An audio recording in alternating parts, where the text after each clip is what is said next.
नमस्कार सभी साथियों को। साथियों, आज दिन में किसी कारणवश लाइव नहीं आ पाए, तो आप सभी को बाबा साहब डॉक्टर भीमराव अंबेडकर की जयंती पर हार्दिक शुभकामनाएं। नमन करते हैं ऐसे महान इंसान को जिन्होंने अपना संपूर्ण जीवन हमारे देश के उत्थान के लिए न्योछावर कर दिया। उनके साथियों, अगर काम गिनाने लगे तो पूरी नाइट नहीं, पूरा महीना निकल जाएगा। बाकी आप सभी जानते हैं कि डॉक्टर भीमराव अंबेडकर ने हमारे देश में संविधान निर्माता के तौर पर काम किया, लेकिन आज कुछ ऐसी बातें मैं आपके साथ साझा करना चाहूँगा कि वो जो चाहते थे वो काम वो क्यों नहीं कर पाए, इसके पीछे क्या कारण था। तो जितने भी साथी इस वीडियो को सुन रहे हैं उन सभी से हम्बली रिक्वेस्ट करता हूं।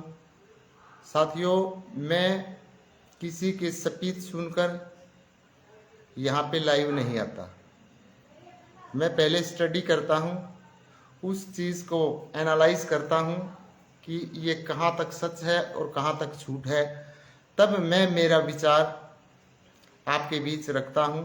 फिर भी आपका कोई सुझाव है तो कमेंट बॉक्स में आप ज़रूर लिखा करें। और वीडियो को साथियों पसंद आती है तो लाइक भी ज़रूर किया करें। आपकी एक लाइक करने से आपका कुछ घटता नहीं है। अगर वीडियो पसंद नहीं आती है तो आप डिसलाइक करके आगे चले जाया करें। अगर कोई आपके मन में सवाल उभरता है तो आप कमेंट करके ज़रूर बताया करें। तो एक्टर सुखबीर खोखा जी जुड़ चुके हैं। हमारे गांव के आन बान शान एक्टर सुखबीर खोखा इस लाइव ब्रॉडकास्ट से जुड़ चुके हैं। जय श्री राम। बहुत बहुत धन्यवाद। अपना कीमती समय निकाल के एक्टर सुखबीर खोखा जुड़ चुके हैं। और एक्टर सुखबीर खोखा से अनुरोध करता हूं कि जितनी भी फेसबुक आईडीज़ पर जितने साथी एक्टिव हैं, आपके नाम से जितनी भी फेसबुक आईडीज़ चल रही है, जितने ग्रुप्स में आप एडमिन हैं, उन सभी ग्रुप्स में वीडियो को शेयर करके, और जो साथी हैं जो राष्ट्रवादी विचारधारा रखते हैं उन सभी को आप मैसेज करके कहें कि अपने अपने ग्रुप्स में इस वीडियो को अप्रूवल दें। और जितने भी पेज हमारे से कोलैबोरेट है उन सभी पेज के ओनर को कहें कि ज़्यादा से ज़्यादा आप वीडियो को शेयर करें और वीडियो को कोलैबोरेट करें। तो साथियों, जैसा कि आप सभी जानते हैं कि जिस समय संविधान सभा का गठन हुआ था तो 10 लाख की आबादी पर एक सदस्य चुना जाना था। और मुंबई कॉन्स्टिट्यूएंसी से डॉक्टर भीमराव अंबेडकर, एक्टर सुखबीर खोखा ने लिखा, यू आर राइट सर, बहुत बहुत धन्यवाद। तो डॉक्टर भीमराव अंबेडकर ने साथियों अपने मुंबई कॉन्स्टिट्यूएंसी से चुनाव लड़ा संविधान सभा में जाने के लिए, लेकिन वो असफल रहे, हार गए, चुनाव हार गए। और वो चुनाव किस लिए हारे? पहली बात तो ये है कि कांग्रेस पार्टी का मतलब नेहरू और गांधी, बस दो ही थे कांग्रेस पार्टी का मतलब, क्योंकि कांग्रेस पार्टी पूर्ण तरीके से इन्हीं के शिकंजे में थी, इन्हीं के कब्जे में थी।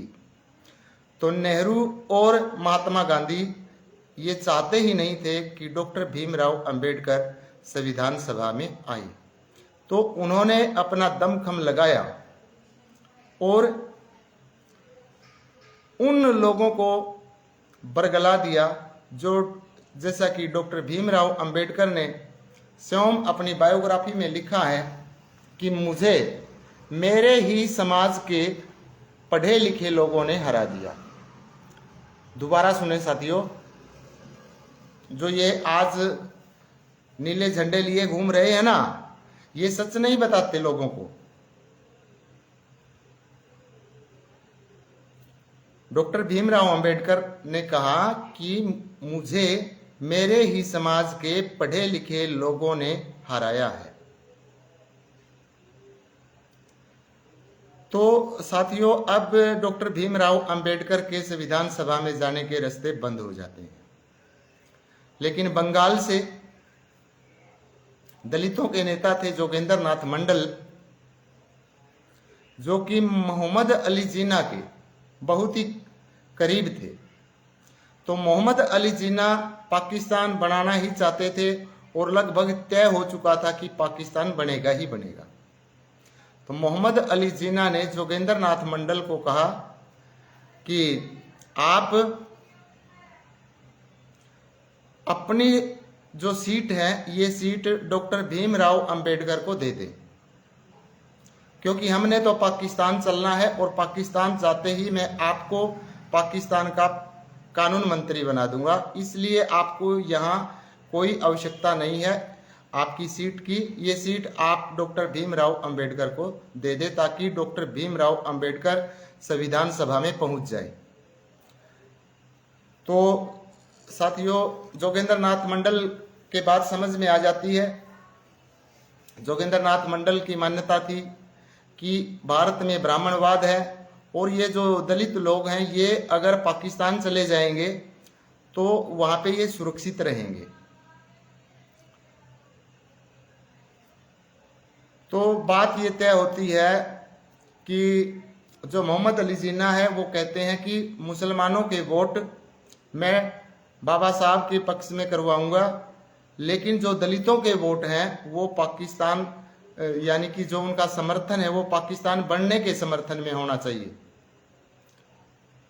ये उनका कंप्रोमाइज हो जाता है। और साथियों, बंगाल की तरफ से जोगेंद्र नाथ मंडल की जगह पर डॉक्टर भीमराव अंबेडकर जी आ जाते हैं और संविधान सभा में पहुंच जाते हैं।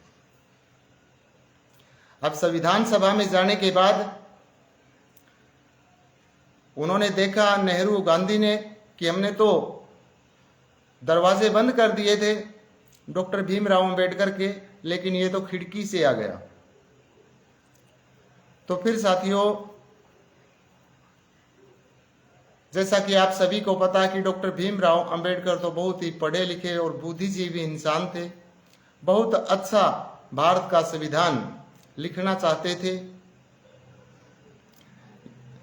और उस समय जब गठन हुआ तो उसमें पूरे भारत में, डियर फ्रेंड्स, 389 यानी 389 सदस्य संविधान सभा में थे।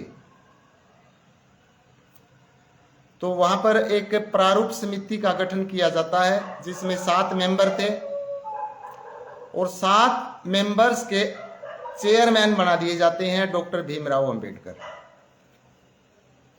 क्योंकि संविधान जो सभा थी, पूरी सभा, उसके अध्यक्ष डॉक्टर भीमराव अंबेडकर को नहीं बनाया जाता।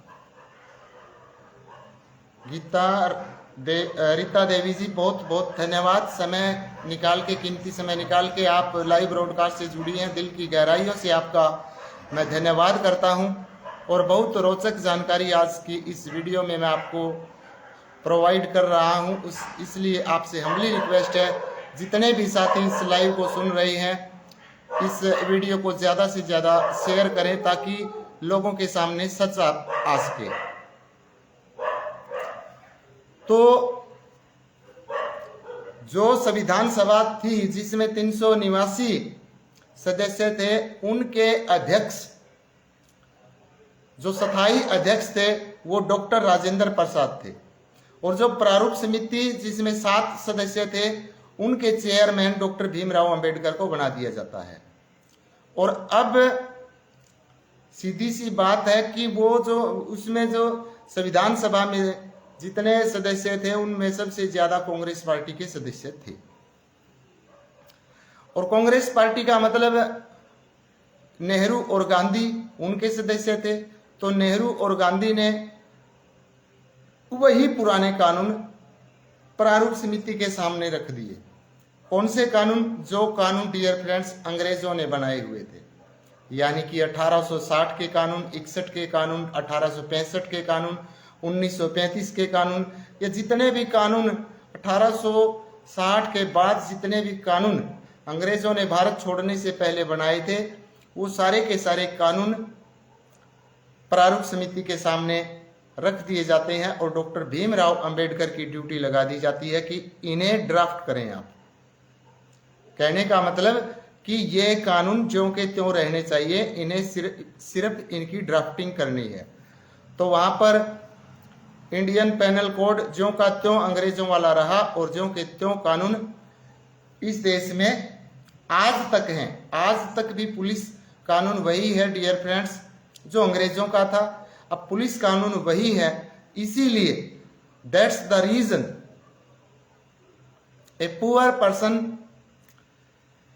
कैन नॉट गेट जस्टिस, कि एक गरीब आदमी न्याय नहीं ले सकता क्योंकि ये कानून अंग्रेजों के द्वारा बनाए हुए हैं। और पुलिस अपनी मनमानी इसीलिए करती है क्योंकि वही 1860 में जो पुलिस को अंग्रेजों ने छूट दी थी, वही छूट, वही सेम कानून आज भी इस देश में है। बाबा साहब तो चाहते थे कि इन कानूनों को न लिखें, बट कंपेल्ड, मजबूरी लिखना पड़ेगा क्योंकि उनका वहां पर कोई बहुमत नहीं था। फिर भी साथियों, इतना अकेलापन महसूस करते हुए भी उन्होंने महिलाओं के लिए लड़ाई लड़ी, महिलाओं की एजुकेशन की बात की, महिलाओं की रिजर्वेशन की बात की, यानी कि हर जगह महिलाओं की भागीदारी हो। और सबसे जो बड़ा काम किया वो ये काम किया डियर फ्रेंड्स कि जो ड्यूटी 12 घंटे की थी अंग्रेजों के समय में, उस ड्यूटी को बाबा साहब ने 8 घंटे की करवाया। इसमें कोई किसी भी जाति का हो, किसी के ऊपर ये जाति के आधार पे ये चीजें नहीं हुई कि किसी भी जाति से, किसी भी धर्म से, किसी भी संप्रदाय से कोई भी व्यक्ति सरकारी नौकरी करता है, दिहाड़ी मजदूरी करता है, किसी प्राइवेट कंपनी में काम करता है, फैक्ट्री में काम करता है, उसकी ड्यूटी 8 घंटे रहेगी। इसके लिए बाबा साहब ने बहुत प्रयास किया। तो इसलिए जो बाबा साहब को नहीं मानते, यानी कि जिन्हें लगता है कि बाबा साहब ने हमारे लिए कुछ नहीं किया, तो साथियों उनका ये मानना गलत है। अगर बाबा साहब ऐसा नहीं करते तो आज जो आप ड्यूटी 8 घंटे की दे रहे हैं, आप भी 12 घंटे की ड्यूटी दे रहे होते। ये 4 घंटे बाबा साहब की देन है। हर वर्ग में, वहां पे कोई अनुसूचित जाति, अनुसूचित जनजाति, पिछड़ा वर्ग, अल्पसंख्यक कुछ नहीं है, सभी के लिए 8 घंटे का प्रावधान किया और महिलाओं के लिए बहुत सारे काम किए। लेकिन साथियों फिर भी वो इतना कुछ नहीं कर पाए जितना वो चाहते थे। फिर जब संविधान बनकर तैयार हो गया, जब संविधान बनकर तैयार हो गया और वे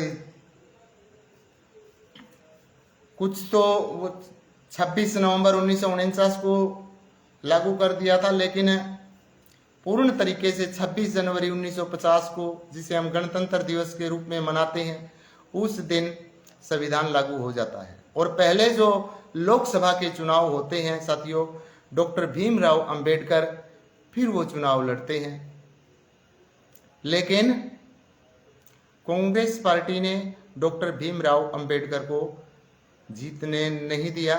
और भाई डियर फ्रेंड्स, इसमें कांग्रेस पार्टी अकेली क्या करेगी?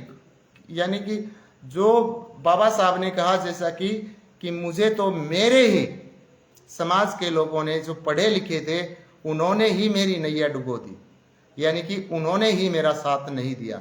तो बाबा साहब डॉक्टर भीमराव अंबेडकर चुनाव हार जाते हैं। लेकिन नेहरू ने फिर भी बाबा साहब को कानून मंत्री बनाया। लेकिन कानून मंत्री जरूर बनाया, अब जो शक्ति थी वो तो उनके पास नहीं थी। उनके पास दिमाग था, वो बहस करते थे, अपने वक्तव्य रखते थे, किसी चीज का ड्राफ्ट तैयार करते वहां रखते संसद में, उनकी कोई नहीं सुनता था। पहली बात तो ये कि वो एक हारे हुए कैंडिडेट थे, कम से कम जीत कर जाते तो ये तो कह देते कि मैं जीत के आया हूं यहां पर। लेकिन नहीं, इतना भी नहीं कह सकते थे। अनुसूचित जाति, अनुसूचित जनजाति के लिए बहुत संघर्ष किया। भी इन्हें आज रिजर्वेशन की आवश्यकता है, क्योंकि ये पिछड़ा वर्ग है, दबा कुचला समाज है, इसे उठाने के लिए रिजर्वेशन की व्यवस्था की जाए। और जो ओबीसी समाज है, यानी अदर बैकवर्ड क्लासेस जितनी है, इनके लिए डियर फ्रेंड्स 1953 में संघर्ष करना शुरू किया, इन्हें भी मिलना चाहिए, इन्हें भी मिलना चाहिए। लेकिन नेहरू जी ने ऐसा होने नहीं दिया और बाबा साहब ने मंत्री पद से इस्तीफा दे दिया। तो ये ओबीसी जो समाज है, इन्हें रिजर्वेशन कब आके मिलता है? 1991 में डियर फ्रेंड्स, 1991 में जब राजीव गांधी जी की डेथ हो जाती है, उसके बाद। नहीं तो नेहरू, इंदिरा, फिर राजीव, इन्हें किसी प्रकार का इन्हें कोई हक नहीं मिला। और यह भी इसलिए मिल गया क्योंकि राजीव गांधी की हत्या हुई थी साल 91, 5वां महीना 21 तारीख की रात थी, यानी कि 21 मई 1991, और रात के 10:20 पर राजीव गांधी की हत्या होती है। उसके बाद फिर जाके वो वीपी सिंह की सरकार बनती है। उस सरकार में डियर फ्रेंड्स इन्हें रिजर्वेशन मिलता है। और एक बात और मैं बताता हूं आपको कि जो आजकल कांग्रेस पार्टी डॉक्टर भीमराव अंबेडकर का पोस्टर लगाती है, उनका गुणगान करती है, तो इनका इतिहास ये रहा है कि 1991 से पहले संसद भवन में डॉक्टर भीमराव अंबेडकर की जो पिक्चर होती है, फोटो होती है, वो फोटो नहीं थी। अब आप अंदाजा लगा के देख सकते हैं कि कितना प्यार किया होगा डॉक्टर भीमराव अंबेडकर के साथ इन लोगों ने। तो सबसे पहले भाई डॉक्टर भीमराव अंबेडकर जी देखो आज हमारे बीच में नहीं है, और ऐसा होता नहीं है कि डॉक्टर भीमराव अंबेडकर हमारे बीच में नहीं है, क्योंकि आत्मा डियर फ्रेंड्स मरती ही नहीं है। किसी न किसी रूप में डॉक्टर भीमराव अंबेडकर आज भी मौजूद होंगे, क्योंकि उनका शरीर गया है, आत्मा अजर अमर है। ये हिंदू धर्म की मान्यता है जो कि पूर्ण तरीके से सत्य है। इसे अंग्रेज भी मानते थे कि रीबर्थ होता है, आत्मा अजर अमर है। अंग्रेज भी मानते थे, क्योंकि जो वीर सावरकर जी थे, वीर सावरकर जी को अंग्रेजों ने 2 जन्मों की सजा सुनाई थी। 2 जन्मों की सजा। आज तक का इतिहास में आपने सुना ही नहीं होगा कि किसी व्यक्ति को 2 जन्मों की सजा सुनाई गई हो। यानी कि ये जीवन पूरा और अगले जीवन में भी अगर आपका जन्म हो जाता है, आपकी पहचान हो जाती है, आपकी यादाश्त आपके साथ आ जाती है। क्योंकि साथियों, रीबर्थ यानी पुनर्जन्म तो हम सभी का है, लेकिन हर किसी को अपनी यादाश्त याद नहीं आती। कोई लाखों में करोड़ों में एक तो व्यक्ति ऐसा होता है जिसे अपना पुनर्जन्म याद आ जाता है। तो अंग्रेजों ने कहा था कि ऐसी अवस्था में अगर वीर सावरकर जी अगला जन्म ले लेते हैं और ये साबित हो जाता है कि ये वीर सावरकर है, तो इन्हें अगला जन्म भी जेल में ही बिताना पड़ेगा।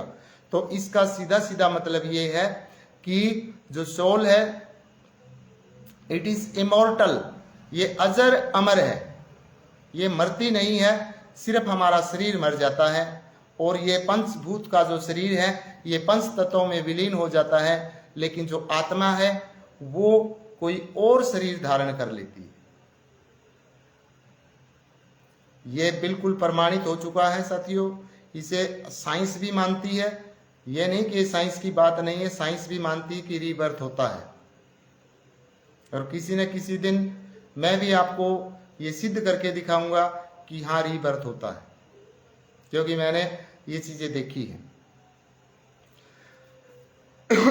तो साथियों, एक एक बार वीडियो को ज्यादा से ज्यादा शेयर कर दें ताकि और साथियों तक ये बातें पहुंचे। अब रही बात कि डॉक्टर भीमराव अंबेडकर को जितना ब्राह्मण विरोधी बताया गया है, इतने अंबेडकर जी ब्राह्मण विरोधी नहीं थे। वो जो उस समय की जो व्यवस्था थी, उस समय छुआछूत का जो ज्यादा प्रचलन बढ़ा हुआ था उसके खिलाफ थे। लेकिन इसका मतलब यह नहीं कि वो हर ब्राह्मण को वो गाली बकते थे, ऐसा बिल्कुल नहीं है। बाबा साहब डॉक्टर भीमराव अंबेडकर के अध्यापक भी ब्राह्मण ही थे, जो बाबा साहब को बहुत ज्यादा प्यार करते थे। और डियर फ्रेंड्स, जिस समय बाबा साहब का साथ उनके परिवार वालों ने छोड़ दिया था, बाबा साहब की उम्र 57 साल की हो गई थी, पत्नी चल बसी थी और उनका एक बेटा था। उनके बेटे ने भी उनकी कोई सुध नहीं ली। डॉक्टर भीमराव अंबेडकर अकेले पड़ जाते हैं। और ये 1948 की बात है डियर फ्रेंड्स, जिस समय भारत का संविधान लिखा जा रहा था। तो मुंबई से उनका, क्योंकि वो मुंबई में ही रहते थे, मुंबई में जिस हॉस्पिटल से उनका ट्रीटमेंट चल रहा था, इलाज चल रहा था, वहां बड़े बड़े जो डॉक्टर्स थे वो सुझाव दे रहे थे कि डॉक्टर साहब आपको किसी हेल्पर की आवश्यकता है, कि आप की कोई सेवा करने वाला होना चाहिए।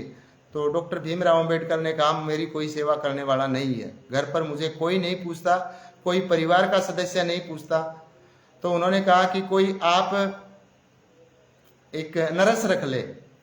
तो बाबा साहब ने कहा नहीं, ये समाज मुझे जीने नहीं देगा।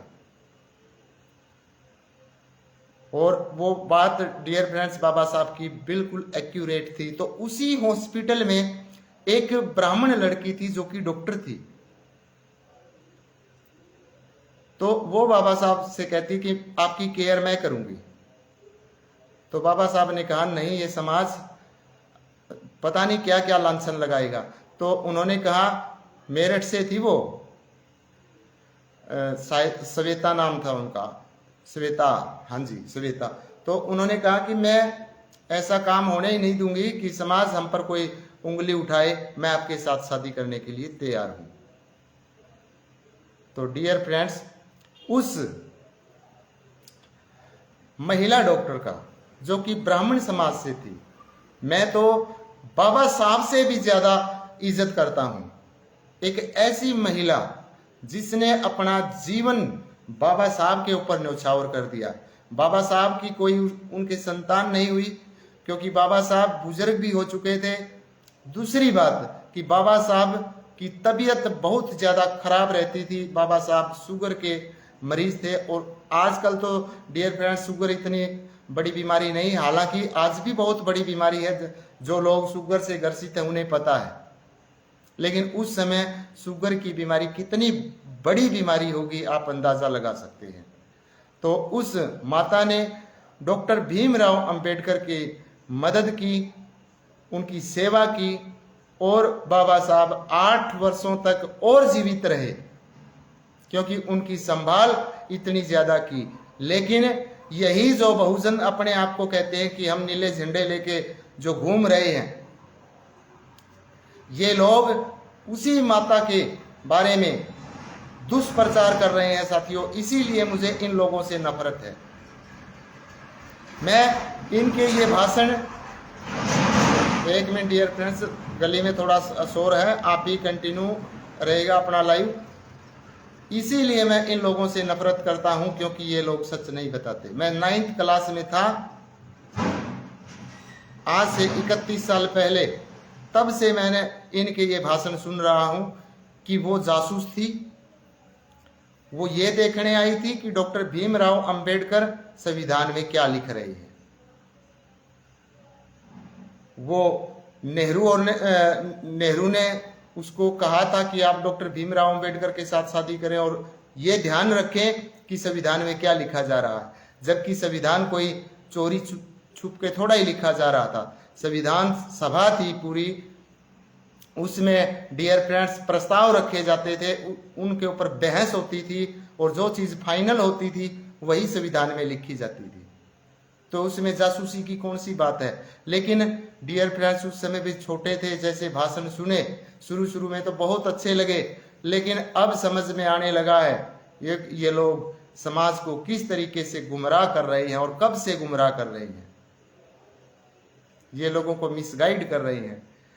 बोला कि डॉक्टर भीमराव अंबेडकर को इसी डॉक्टर महिला ने, जो उनकी पत्नी थी, कि इन्हें ज्यादा इंसुलिन दे दी और इस कारण डॉक्टर भीमराव अंबेडकर का निधन हुआ है।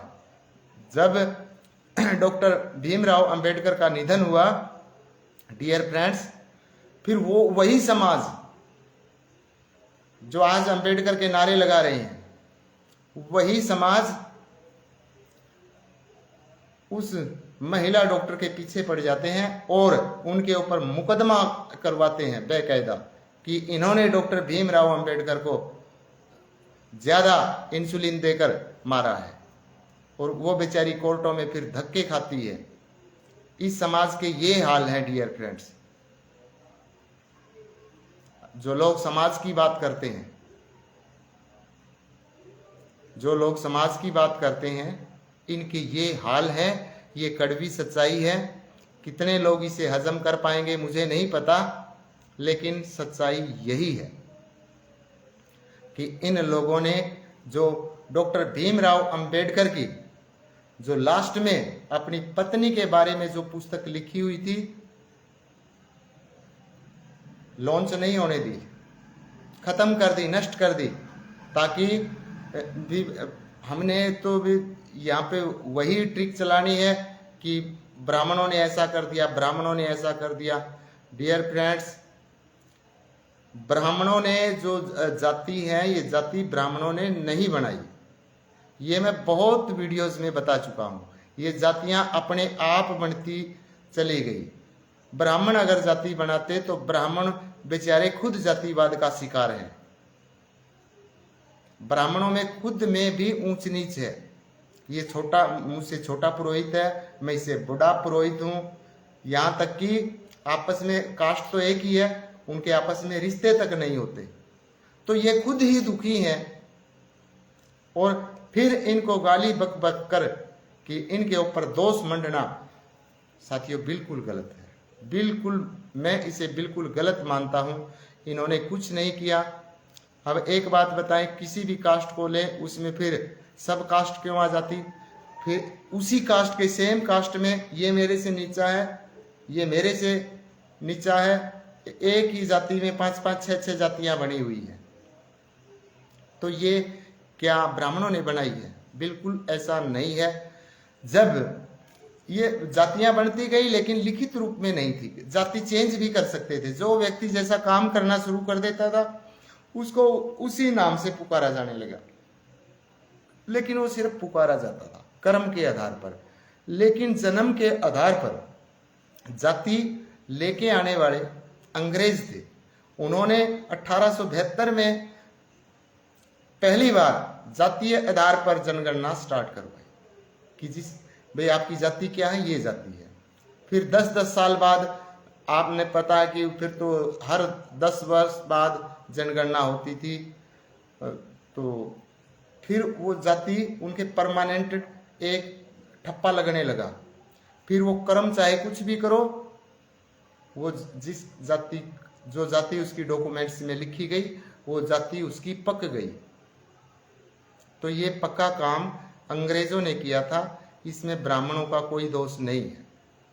और जो लोग ये दोष डॉक्टर भीमराव अंबेडकर को देते हैं वे लोग भी गलत हैं। बहुत सारे लोगों के दिमाग में ये है, बहुत सारी पोस्ट भी देखते हैं कि मनुस्मृति में सिर्फ 4 वर्ण थे, कर्म के आधार पर जाति थी, संविधान ने जो जाति बनाई वो जाति जन्म के आधार पर बनाई, ये संविधान से पहले ही बन चुकी थी।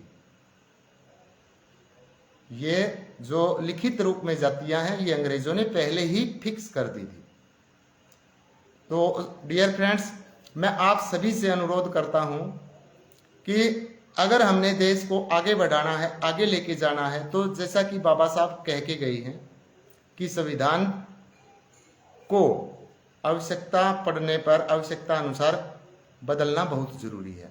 कांग्रेस पार्टी ने संविधान को बहुत बार बदला, लेकिन कांग्रेस पार्टी ने संविधान को सिर्फ और सिर्फ तुष्टीकरण की नीति से बदला, मुसलमानों को बेवकूफ बनाने के लिए बदला, मुसलमानों को अनपढ़ रखा और उन्हें सिर्फ और सिर्फ वोट बैंक के लिए इस्तेमाल करने के लिए उन्हें बहलाती फुसलाती रही, उन्हें सब्सिडी दे दी, हज सब्सिडी दे दी। जैसे कि अभी ये वक्फ बोर्ड में संशोधन हुआ है, इसको असीमित शक्तियां दे दी ताकि मुसलमान हमें वोट देते रहें। ये संशोधन जरूर हुए हैं। और जो सेक्युलर वर्ड है डियर फ्रेंड्स, जो आजकल बहुत ज़्यादा चलता है, टेलीविज़न पर आप देखते हुए न्यूज़ में हर डिबेट में बहुत ज़्यादा प्रचलित है ये शब्द सेक्युलर वर्ड। ये secular word doctor Bhimrao Ambedkar का नहीं है। ये जो भारत की जो प्रिम्बल है, प्रिम्बल संविधान की जो प्रिम्बल है यानी कि प्रस्तावना है, भारत के संविधान की प्रिम्बल को भारत की आत्मा कहा गया है। भारत की आत्मा है वो, और उस आत्मा में जो सेक्युलर वर्ड और समाजवाद, ये 2 शब्द 1976 में जोड़े गए हैं, इंदिरा गांधी ने जोड़े।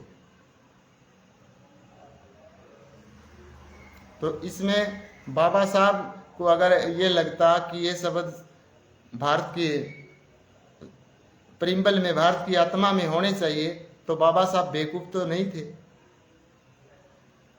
बाबा साहब को पता था कि ये सेक्युलर वर्ड बहुत ही डेंजर साबित होगा, लेकिन 1976 में इंदिरा गांधी ने संविधान का 42वां संशोधन करके ये 2 शब्द भारत के संविधान की प्रिम्बल में, यानी जिसे आत्मा कहते हैं संविधान की, उसके अंदर ठूस दिए गए। यानी कहने का मतलब कि भारत के संविधान की आत्मा के साथ भी कांग्रेस पार्टी ने छेड़खानी की। तो अब नतीजा डियर फ्रेंड्स वही बात है कि जो व्यक्ति जैसा करता है उसे नतीजा भुगतना पड़ता है। बहुत सालों तक देश की भोली भाली जनता को उल्लू बनाते रहे, देश को लूटते रहे और अपना घर भरते रहे। लेकिन अब उन्हें क्या पता था कि कोई आधुनिक वेशभूषा में कोई पहाड़ों से साधु निकल कर आएगा और आपकी पार्टी को ही खत्म कर देगा। लगभग भारत से कांग्रेस पार्टी साफ हो चुकी है। जहां कहीं बची हुई है डियर फ्रेंड्स, वो 2-4 साल में बिल्कुल पूर्ण तरीके से नष्ट हो जाएगी, क्योंकि इनको श्राप है। ये इनका जो कर्म है डियर फ्रेंड्स, वो कर्म ही सामने आ रहा है। क्योंकि अच्छे कर्म करते तो डियर फ्रेंड्स, अच्छे कर्म करने वाला हार जाएगा, लेकिन खत्म थोड़ा ही होगा। ये तो खत्म होते जा रहे हैं। तो जितने साथियों को बात सही लगती है डियर फ्रेंड्स, वीडियो को लाइक कर दें, नहीं सही लगती डिसलाइक कर दें। कोई कमेंट में कोई सुझाव है कमेंट बॉक्स में जरूर लिखें। तो आज जिस तरीके से, जिस गति से हमारा देश चल रहा है, बहुत जल्द हम एडवांस्ड कंट्री होंगे, यानी कि विकसित, डेवलप्ड कंट्री होंगे, विकसित भारत होगा बहुत जल्द। तो इसके लिए हमारा फर्ज बनता है कि हम सरकार को मजबूती दें, और सरकार का अगर कोई गलत काम लग रहा है हमें, तो उसका विरोध भी करें। अगर हमें ये लगता है कि यहाँ पर सरकार गलत कर रही है, तो उसके विरोध में भी आप आवाज़ उठाएं, ताकि सरकार के संज्ञान में जाए और सरकार उस चीज, अपनी त्रुटि को ठीक कर ले और ठीक तरीके से काम कर ले। अभी साथियों 2008 में जो मुंबई के अंदर आतंकवादी हमला हुआ था, जिसमें 160 से ज्यादा लोग, निर्दोष लोगों की हत्या हुई थी, जिस हमले को 26/11 के नाम से इतिहास में दर्ज किया गया है, क्योंकि 26 नवंबर की तारीख थी उस दिन, 26 तारीख और 11वां महीना था। 26/11 का हमला आप पढ़ सकते हैं, वो 2008 में हुआ था, कांग्रेस पार्टी की सरकार थी। तो इसका जो मास्टरमाइंड था, जो अमेरिका में छुपा बैठा था, अभी कुछ दिन पहले मोदी जी उन्हें उठा के भारत में ले आए। उसका पूरा नाम तो मुझे याद नहीं, लास्ट में राणा है। तो वो जो मास्टरमाइंड था, वो भारत में उसको ले आए हैं। और जितने भी डियर फ्रेंड्स आतंकवादी बाहर छुपे बैठे हैं, वो धीरे धीरे सारे के सारे भारत में आ जाएंगे, और उनका क्या हाल होगा ये आप सभी जानते हैं। तो अब आप देखिए कि पहले 26/11 का जो मामला था, वो कांग्रेस सरकार में तो दबे का दबा पड़ा। बहुत सारे काम ऐसे हुए हैं इस सरकार में जो ये लगते थे कि ये काम तो होंगे ही नहीं, हो ही नहीं सकता, और मोदी जी ने वो काम किए हैं जिन्हें लोग कहते थे कि ये काम तो होंगे ही नहीं। तो साथियों, बहुत अच्छा हमारा सौभाग्य है कि एक ऐसे राष्ट्रवादी नेता हमारे देश को मिले हैं, और हमारे देश को एक सही दिशा में लेकर जा रहे हैं। और विदेशों में डियर फ्रेंड्स हमारे देश के नाम का डंका बज रहा है। आज हमारे देश के जितने भी लोग, जितने भी नागरिक विदेशों में गए हुए हैं, जो पहले वहाँ जिनकी कोई रिस्पेक्ट नहीं थी, कोई पूछता नहीं था, इंडियन कहने पर मजाक होता था, आज वो जब बाहर विदेशों में अपने आप को ये कहते कि हम भारतीय हैं, हम मोदी के देश से हैं, तो डियर फ्रेंड्स उनकी रिस्पेक्ट होती है, उनकी इज्जत होती है। तो ये हमारे लिए बहुत ही गर्व की बात है कि हम एक कम से कम ऐसे नेता के नेतृत्व में जी रहे हैं, और हमने इस देश के लिए एक ऐसा नेता चुना है जो कि अपने बारे में सोचता ही नहीं, अपने परिवार के बारे में नहीं सोचता, उसके लिए पूरा विश्व ही अपना परिवार है। वो न केवल अपने देश के लिए सोचते हैं, बल्कि दुनिया में साथियों ऐसा कोई देश नहीं है कि मोदी जी की राय के बिना कोई काम करता हो। अगर कोई बड़ा काम करना है तो मोदी जी की राय जरूर ली जाती है। तो भाई आज बाबा साहब के बारे में जो मैंने बताया वो मेरे हिसाब से आप सभी को समझ में आया होगा कि बाबा साहब भीमराव अंबेडकर को अगर ये जो नीले झंडे लिए आज घूम रहे हैं ये उस समय इनका साथ दे देते तो साथियों वो बहुत पावरफुल होते और उसी समय बहुत कुछ संविधान में चीजें बहुत अच्छी करके जाते। लेकिन ऐसा साथियों हो नहीं पाया। लेकिन डॉक्टर भीमराव अंबेडकर फिर भी इतनी विपरीत परिस्थितियों में रहकर भी देश के लिए बहुत कुछ कर गए। तो उनके जो काम है वो क्या कहूँ, उनके कामों के लिए उनकी किन शब्दों से मैं प्रशंसा करूं, मेरे पास कोई शब्द है ही नहीं। तो अब आप सोचते होंगे कि नहीं यार ये तो मास्टर सुखविंदर खोखा तो समाज विरोधी बातें करता है। डियर फ्रेंड्स, आप जैसा कि आप सभी जानते हैं मैं पिछले 28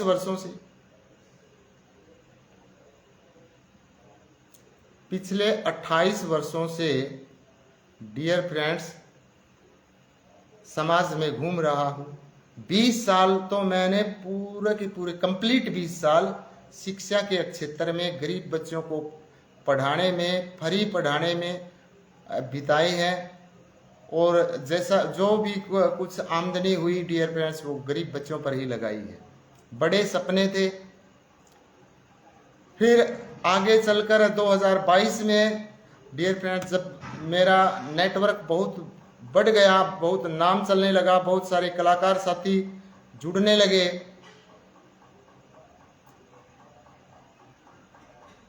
तो वही कांग्रेस पार्टी वालों ने मेरा भी विरोध किया। क्योंकि मैं डियर फ्रेंड्स पिछले 11 वर्षों से मोदी जी का प्रचार प्रसार कर रहा हूँ। तो जो हमारे गांव के कांग्रेस पार्टी से बिलोंग करते थे, जो चाहते थे कि हरियाणा का मुख्यमंत्री भूपेंद्र सिंह हुड्डा हो, उन लोगों ने विरोध किया। और इसमें डियर फ्रेंड्स देखो ये मेरा संघर्ष है। इस काम में भी यानी कि मेरी जिंदगी बर्बाद करने में भी मेरे समाज के लोगों का बहुत बहुत बढ़ चढ़ कर योगदान है। इन्हें क्या जरूरत थी? तो आज भी इन लोगों की सोच यही है कि ये लोग अपने व्यक्ति को ऊपर नहीं उठने देते। तो साथियों मेरी बात आपको कैसी लगी कमेंट करके जरूर बताएं। वीडियो को ज़्यादा से ज़्यादा शेयर करें। कल मैं लाइव आता हूं, तब तक के लिए जय हिंद जय भारत।